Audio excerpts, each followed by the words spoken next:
everyone. My name is Danny, and my guest today is Gabriel Arges. Gabriel is a multiple-time world champion. He's also won the Pans and the Europeans, and it was just announced that he's going to be part of the IBJJF Flow Grappling Medium Heavy GP, which is going to be on August 12th. We're all super psyched about that. So, Gabriel, thanks for joining me. I really appreciate it. Yeah, thanks, Danny, for inviting me to the podcast. It'll be nice to chat about the competition and all the other subjects we plan to talk about too. So thanks for having me. I can't wait. Yeah. And so to kick things off, I thought we'd talk about what you've been up to lately, because you won your last world title in 2019. Then we had the pandemic. We went through some things. And I know you've been working on a lot of projects. So do you want to fill people in on what you've been up to the past couple of years? Yeah. So the last time I competed in IBJJF was the 2019 Worlds, like right before the pandemic. And then I did some super fights between there and now, but not very active like I used to be for sure. Just working on some other projects too. I opened my second gym here in California, and also some other injuries. The reason I didn't compete Worlds this year was just to make sure my body was 100% back physically to be competing again. I feel like I'm there now, so that's the reason why I super excited to do the pro league, the Grand Prix now. So I was more like working on some personal goals that I had in my life, and I feel like I achieved some of those, and I'm ready to dedicate more time to the competition. I just to the level that it is now. You want to make sure you at least dedicate a training camp to a fight, and I'm at that point now. So I'm excited to be back to competition. And you mentioned that you opened your second academy. How's that been being an academy owner? You spent so much time dedicated just to competition and to being the best competitor you can be. How is it now that you have your academies? It's really good. It was definitely much easier after the second one than it was my first one. 2018 was when I first opened my this location here that I'm at in Thousand Oaks, and that was difficult because it was kind of like one-man show, and it was.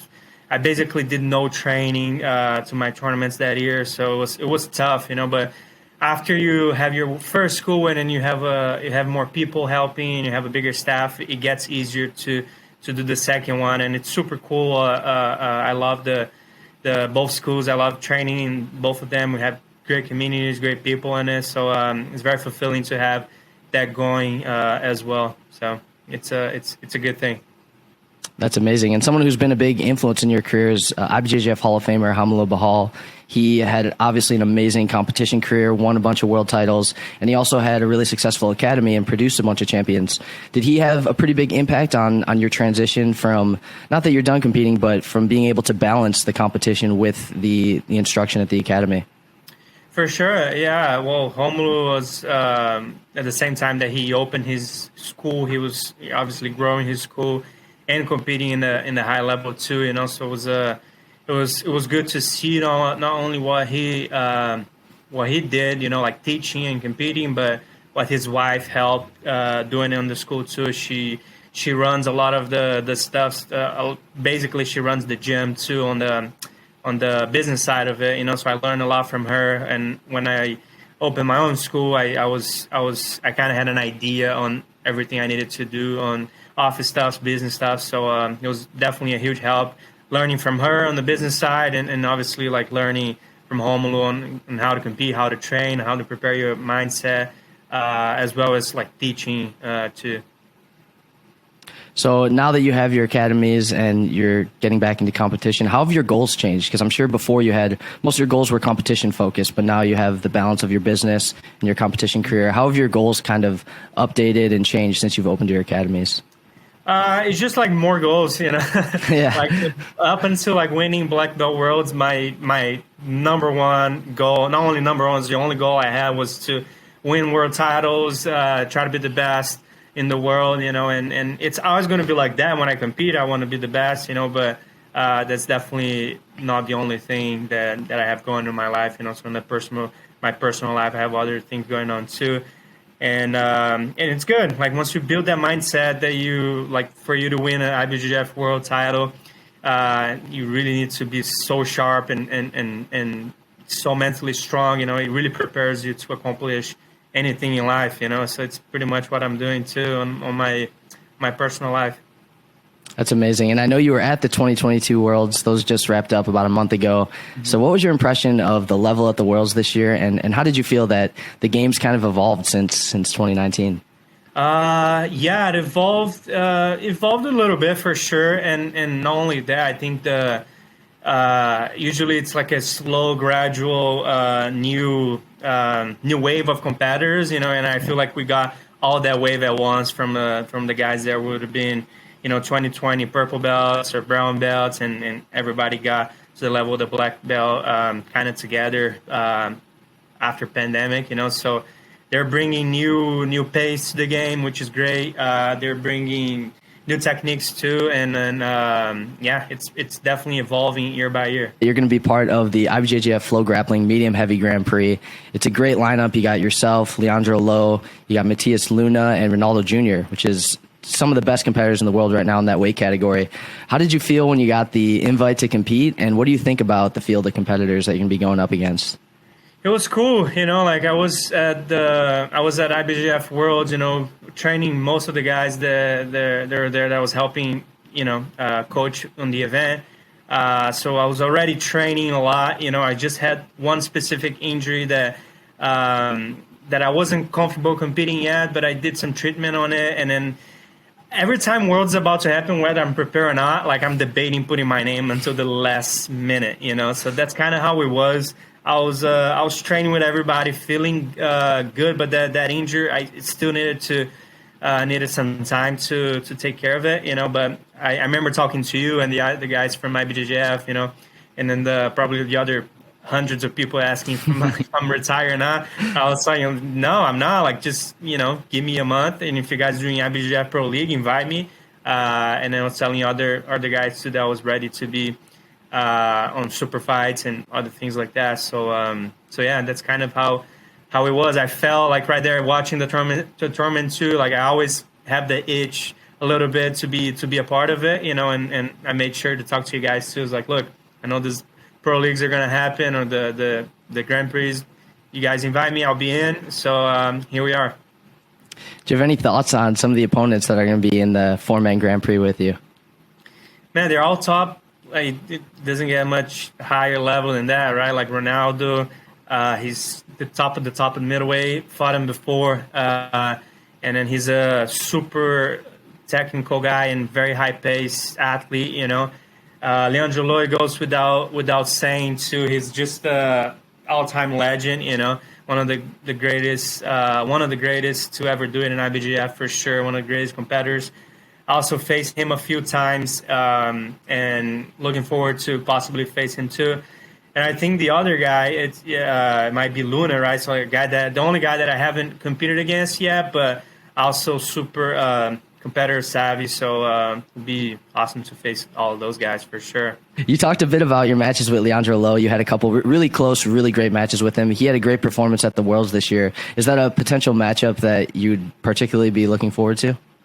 Absolutely, yeah. Leandro is, man, like he's one of the guys that I watch compete, and I always try to emulate, try to be a little bit of the competitor he is, And it was a pretty interesting match when we first faced each other. It was my first year black belt.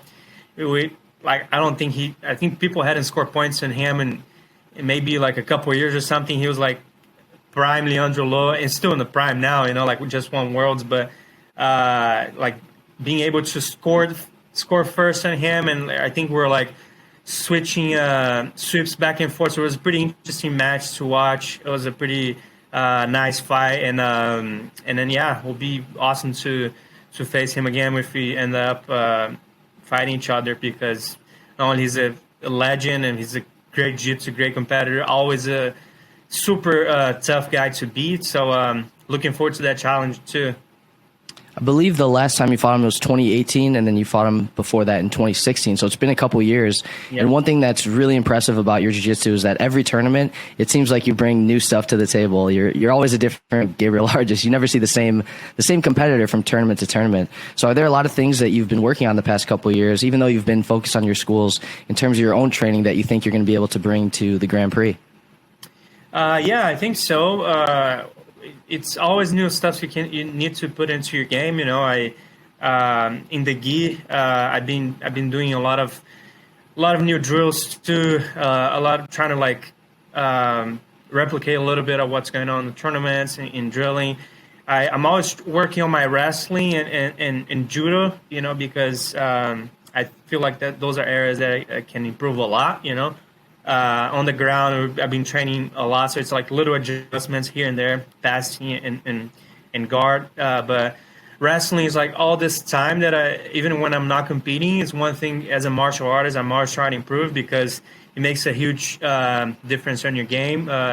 The wrestling is more like how to like win scrambles, and then like I think by training a lot of wrestling, I made my scrambles much better throughout the years, and the judo itself is just like the way you grab the gi. It definitely dictates the pace of the match from start. You know, so like those are little things I always try to work on.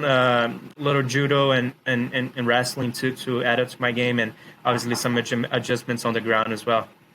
I think people know you as having such an amazing guard, obviously of great passing too, but how long have you been doing the judo and wrestling for? That's really interesting that's a big part of your training now. Judo is like more recently, you know, like I had Jason Hunt here. He's like my judo coach, and he's a great passing coach for me too.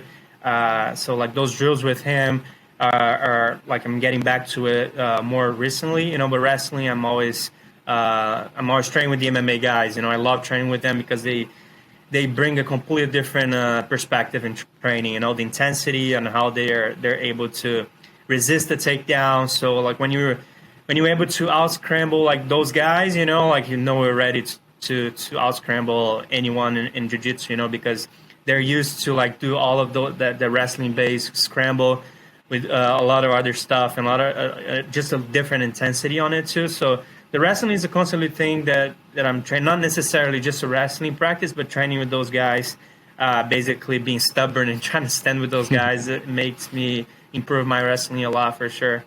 I was just training last week with the guy that won silver at Greco-Roman Olympic, and then I train with like Olympic medalists too, like all of GB Tarzana too. So like, and those guys from King's MMA, obviously Benny Dairush, Marvin Vittori, all of those guys, they help me a lot too in my wrestling. Yeah, you mentioned Beneil Dariush and Marvin Vittori. Those are some really high-level UFC fighters. Are those guys that you've been training with for quite a while now? Yeah, for quite a while. You know, last week I trained with Benny. I haven't trained with Marvin in a minute. I think he was in Italy a little bit, and then he just got back. So we always talking with each other to try to get back on it. Right now, probably putting a hold leading up to this gi fight, but I want to do some no-gi events, if not Pans no-gi, maybe Worlds no-gi, IBJJF. So definitely going to be back training with them, both at Gracie Barra and maybe even at King's too. They have some wrestling practice that they're very helpful for my game. That's amazing. Well, I wanted to switch gears a little bit and get some advice from you for some young competitors. There's a lot of kids nowadays who came up, went through all the colored belts, all the kids' belts, and now they're maybe blue or purple belts, and they want to win worlds. They want to have their own academies and kind of have a career like yours. So what kind of advice would you give to someone who's in that position, who's looking to have a really successful career in jiu-jitsu? Man, I think they gotta use the outlets that IBJJF gives. You know, it gives so much notoriety. You know, so when you win tournaments from IBJJF across the world, you have the opportunity to teach seminars, and then from there, I think financially you need to be smart and not spend your money with dumb stuff. You know, try to save as much as possible so you can be in a position to invest in yourself if you need to compete somewhere else, or invest in yourself to be able to open your gym one day, because IBJJF will provide you this notoriety, you know, for you to possibly migrate to the States and be, you know, like opening your own school one day. So just take advantage when you're at the top and try to, you know, be smart with your financials, I would say, because I see a lot of young guys being pretty dumb when it comes to that, you know, like spending money with wrong stuff, and then you have such a short career as an athlete to make money out of it. So like I would just try to be smart and set your future up for a better future, you know. So if you save your money and being smart and try to live within your means, and when you're in position to open your own academy or have other investments, you're in a good spot, you know. That's great advice. Well, Gabriel, thank you so much for joining me. I really appreciate it. We can't wait to watch you in the Grand Prix, and we wish you all the best with your academies. Is there anything else you'd like to say, or anyone you'd like to thank before we wrap it up? No, that's it. Just want to thank my teammates for helping me train. I was helping them a lot throughout the year to get ready for Worlds and the other tournaments, so they're helping me a lot now. So everyone that's been coming to, Gracie Barra Thousand Oaks, Gracie Barra Ventura, the competition training, it's been a huge help. And yeah, that's it. My supplements, it's not like really a sponsor, but they've been helping me for so many years with the best supplementation possible, which was DotFit and my team Gracie Barra, and that's it. Looking forward to compete next month. Awesome. Well, thanks again, Gabriel, for your time. Thanks, everyone, for listening, and we'll see you guys soon. Thank you.